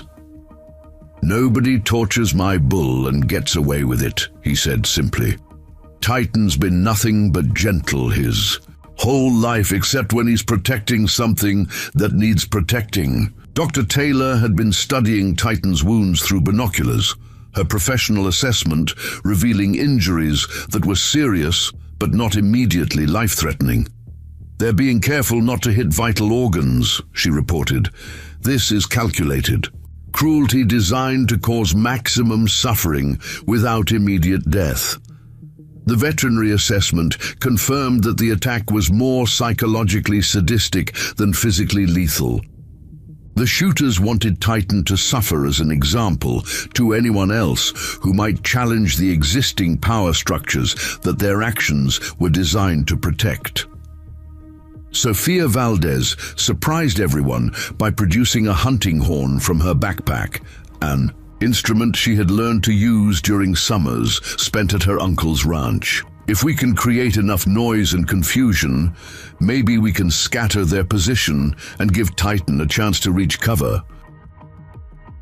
The 15-year-old girl's tactical thinking impressed the adults around her, demonstrating that moral courage often came paired with practical intelligence that exceeded expectations based on age or size. Pastor Turner was coordinating with the approaching state police units, providing them with detailed information about the terrain and the positions of both the rescue team and the armed attackers. "The high pasture has limited access points," he explained over the radio. "We can contain the situation, but we need to move quickly before they decide to finish what they started." Hunter suddenly stepped forward with information that could change the tactical situation. "I know a back trail that leads to the upper pasture," he said. "Rick Morrison's men wouldn't know about it because it's on family land that we've never developed." The offer to guide the rescue effort represented the final step in Hunter's transformation from perpetrator to protector. He was volunteering to use his privileged knowledge of the terrain to help save the animal whose intervention had destroyed his family's reputation. "Son, that trail is dangerous even for experienced hikers," Sheriff Gray said. "You're not trained for this kind of operation." "Neither was Titan when he came down to protect Autumn," Hunter replied, echoing his earlier statement with growing conviction. "Sometimes you have to act even when you're not prepared for the consequences." Agent Morris made the tactical decision that would shape the final confrontation. "We'll take the boy as a guide, but he stays with the federal team where we can protect him. This has become a federal operation involving witness intimidation and potential terrorism charges." The escalation to federal terrorism charges reflected the seriousness with which the FBI was treating threats against symbols of civil rights progress. Titan had become more than just a bull. He was a living representation of moral courage that transcended institutional failures. Dr. Taylor was preparing her emergency veterinary equipment for a field surgery that might be necessary to save Titan's life. "If we can reach him, I can treat the wounds," she said, checking her supplies of antibiotics and surgical tools. "But someone needs to distract those shooters long enough for me to work." Old Pete stepped forward with the calm determination of someone who had faced down mountain lions and grizzly bears during his decades of ranch work. "I'll draw their fire," he said simply. "That bull saved my herd from wolves 3 times over the years. It's time I returned the favor." The 76-year-old rancher's offer to serve as a decoy demonstrated the kind of intergenerational courage that was spreading through the rescue team. Age and physical limitations meant nothing when moral imperatives demanded action. "Pastor," Turner spoke quietly to Hunter as they prepared to begin the dangerous trek up the hidden trail. "What you're doing takes tremendous courage, son. Using your privileged knowledge to help others instead of protecting yourself. That's what real leadership looks like." "I'm not doing this to be a leader," Hunter replied. "I'm doing this because it's right, and because I have to live with myself after today." The response demonstrated genuine moral development rather than performative heroism. Hunter had internalized the lessons that Titan's intervention had taught about the nature of protection and responsibility. Agent Morris coordinated the final approach with military precision, positioning federal agents to minimize casualties, while maximizing the chances of successfully rescuing Titan and apprehending the armed attackers. "Remember, these men are cornered and desperate," she warned the rescue team. "They know they're facing serious federal charges regardless of the outcome, which makes them extremely dangerous." The psychological assessment highlighted the stakes involved in the final confrontation. The shooters had nothing left to lose, which made them capable of escalating to lethal violence against anyone who threatened their escape. As the sun began to set behind the mountain peaks, casting long shadows across the high pastures, the rescue team began their carefully coordinated approach toward a confrontation that would determine whether moral courage could triumph over the kind of institutionalized cruelty that preferred violence to accountability.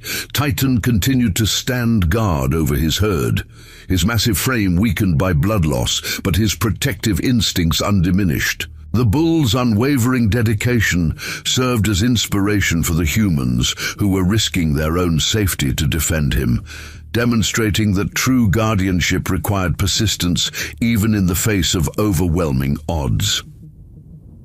The final battle for justice. was about to begin with a wounded bull as the symbolic center of a community's struggle to choose courage over convenience, protection over privilege, and moral clarity over institutional compromise. The rescue operation began in the dying light of evening, with Hunter leading the federal agents and rescue team along a treacherous mountain trail that few people had ever traveled. His intimate knowledge of the terrain, gained through years of privileged access to family land, was now being used to protect the very creature whose intervention had exposed his family's moral failures. The trail branches in about 50 yards. Hunter whispered to Agent Morris, his voice steady despite the obvious danger they were approaching. The left path leads directly to the upper pasture, where they have Titan cornered. The right path circles around and comes out behind their position. The tactical information demonstrated how completely Hunter had committed to the rescue mission. He was providing intelligence that could save Titan's life, even knowing that success would further damage his family's already crumbling reputation in Ridgewater. Agent Morris coordinated the final approach through hand signals and whispered, "Radio communications," splitting the rescue team to approach the armed men from multiple directions. The precision of the federal operation stood in stark contrast to the chaotic cruelty that had characterized the attack on Titan. Dr. Taylor moved with the stealth of someone accustomed to approaching wounded animals in dangerous situations. Her veterinary bag containing emergency supplies that could mean the difference between life and death for the massive bull. Behind her, Old Pete Harrison carried his rifle with the steady hands of someone who had been protecting animals from predators for over 5 decades. Sofia Valdez had positioned herself at the rally point where she could coordinate communications between the various elements of the rescue team, her hunting horn ready to create the distraction that might give Titan the opportunity to reach safety. The 15-year-old girl had become a crucial part of an operation that would have challenged experienced law enforcement professionals. As they approached the final position, the sound of Titan's labored breathing carried across the mountain. Air mixed with the cruel laughter of men who took pleasure in the suffering of a creature that had shown more moral courage than they could imagine. The bull's wounds were clearly serious, but his protective stance over his herd remained unbroken.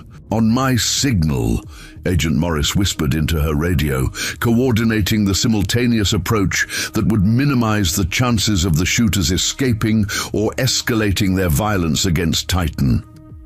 The signal came as a sharp whistle that echoed across the high pasture, followed immediately by Sophia's hunting horn blast that created enough confusion to mask the movement of federal agents closing in from 3 directions. The shooters turned toward the unexpected noise, giving Old Pete the opening he needed to position himself between them and Titan. "Federal agents, drop your weapons!" Agent Morris commanded, her voice carrying the authority of law enforcement. Backed by the full power of the United States government, the shooters hesitated for a crucial moment, caught between their desire to escape and their recognition that killing a federal agent would escalate their situation beyond any possibility of redemption. That moment of uncertainty was all the rescue team needed to complete their coordinated approach. Hunter emerged from the tree line behind the shooter's position, his presence shocking them into a fatal moment of distraction.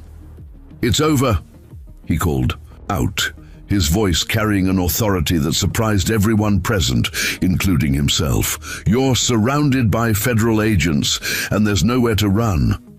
The sight of Gregory Blackwood's son leading federal agents against local business interests represented a complete inversion of the power structures that had governed Ridgewater for generations. Here was a teenager who had chosen accountability over family loyalty, moral courage over inherited privilege. Dr. Taylor reached Titan during the confusion, her professional assessment revealing wounds that were serious but treatable with immediate veterinary intervention. "I need to get him stabilized," she called out to the agents who were securing the armed men. "He's lost a lot of blood, but the wounds aren't immediately fatal." The veterinary care that Titan received as the rescue team secured the scene demonstrated the same kind of protective dedication that the bull had shown when he descended from the mountain to defend Autumn. The circle of guardianship was complete, protector and protected taking care of each other. Agent Morris supervised the arrest of the 3 shooters, reading them their rights while documenting evidence that would support federal charges for animal cruelty, witness intimidation, and conspiracy to obstruct a civil rights investigation. The legal framework would ensure that their actions faced consequences that local influence couldn't circumvent. These men will face federal prosecution for crimes against civil rights, Agent Morris announced to the assembled rescue team. Their attempt to intimidate a witness in a federal investigation constitutes terrorism under current statutes. The serious charges reflected the federal government's commitment to protecting the symbols and witnesses that enabled civil rights. Enforcement. Titan's intervention had triggered legal protections that extended far beyond animal welfare into the realm of constitutional justice. Pastor Turner approached the wounded bull with the reverence of someone who recognized divine intervention. When he witnessed it, "This animal has been an instrument of grace," he said quietly to Dr. Taylor as she worked to treat Titan's injuries. "He showed us what protection looks like when it's motivated by moral clarity rather than institutional obligation." The spiritual perspective provided context for the extraordinary events that had transformed Ridgewater in the space of a single day. Titan's courage had catalyzed moral awakenings that would ripple through the community for generations to come. As darkness fell over Blackstone Ranch, the rescue team prepared for the careful journey back down the mountain with their wounded. Charge. Titan would need extensive veterinary care, but Dr. Taylor's field treatment had stabilized his condition enough to ensure his survival. "Will he be able to return to his herd?" Hunter asked, his concern for the bull's welfare evident in his voice. "With proper care and time to heal, he should make a full recovery," Dr. Taylor replied. "Bulls are remarkably resilient when they have something worth protecting." The assessment carried symbolic weight beyond its veterinary accuracy. Titan's physical recovery would parallel the community's healing from the institutional failures that his intervention had exposed. 3 months later, Autumn Taylor sat in her wheelchair at the edge of Blackstone Ranch, watching as Titan grazed peacefully with his herd in the high pastures. The bull's scars from the attack were still visible, but his strength had returned, along with his vigilant protection of the creatures under his care. The changes that had swept through Ridgewater in the aftermath of the crisis were profound and permanent. Principal Ross had implemented comprehensive anti-bullying protocols that included federal oversight and community accountability measures. The school district had hired Dr. Bell as a full-time coordinator for disability rights and inclusion programs. Hunter Blackwood had been sentenced to 2 years of community service working with disabled youth organizations, a penalty that he had requested rather than simply accepted. His transformation from tormentor to advocate had become a model for restorative justice programs throughout Montana. "I never thanked him properly," Autumn said to her mother as they watched Titan's peaceful routine from their vantage point near the ranch fence. "He knows," Dr. Taylor replied, studying the bull's alert posture as he maintained his protective watch over the valley below. "Animals understand gratitude in ways that don't require words." Judge Barnes had presided over the comprehensive settlement that restructured how disability rights were protected throughout the Mountain County school system. The Autumn Taylor protection protocols had become a statewide model for preventing the kind of institutional failures that had nearly destroyed a young girl's faith in human justice. Gregory Blackwood had lost most of his construction contracts as a result of the federal investigation, but he had gained something more valuable, a relationship with his son based on honesty rather than inherited expectations. The family's financial empire had crumbled, but their moral foundation was being rebuilt on more solid ground. Sofia Valdez had been accepted into a prestigious summer program for young civil rights advocates, her courage during the crisis having attracted attention from organizations dedicated to training the next generation of social justice leaders. The FBI investigation had resulted in the conviction of 17 individuals on federal civil rights charges, creating legal precedents that would protect vulnerable students throughout the region for decades to come.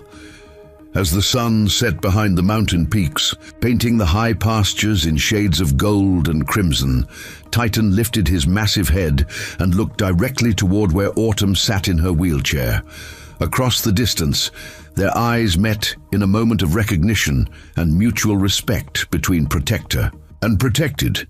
"Thank you," she whispered, though she knew he couldn't hear her words across the vast space that separated them.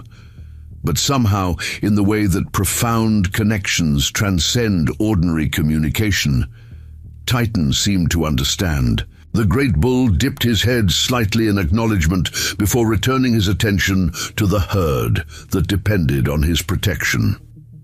The lesson of Titan's intervention had become part of Ridgewater's permanent history, that true strength protects rather than dominates, that moral courage often comes from unexpected sources, and that sometimes the most important lessons about human dignity are taught by those who transcend human limitations entirely.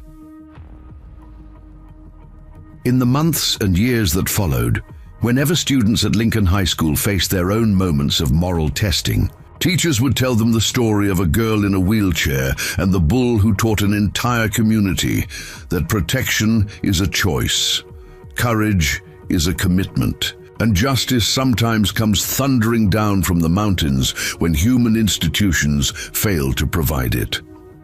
The legend of Titan had become more than a story. It had become a promise that in Ridgewater, Montana, the vulnerable would never again face their battles alone, because someone would always be watching from the ridge, ready to defend those who needed defending, regardless of the personal cost. And high above the valley, where the wind carried the scent of pine and the promise of snow, Titan continued his vigilant watch over a community that had learned to see protection through his eyes, not as an obligation imposed by policy, but as a sacred trust between those with strength and those who needed strength to flourish.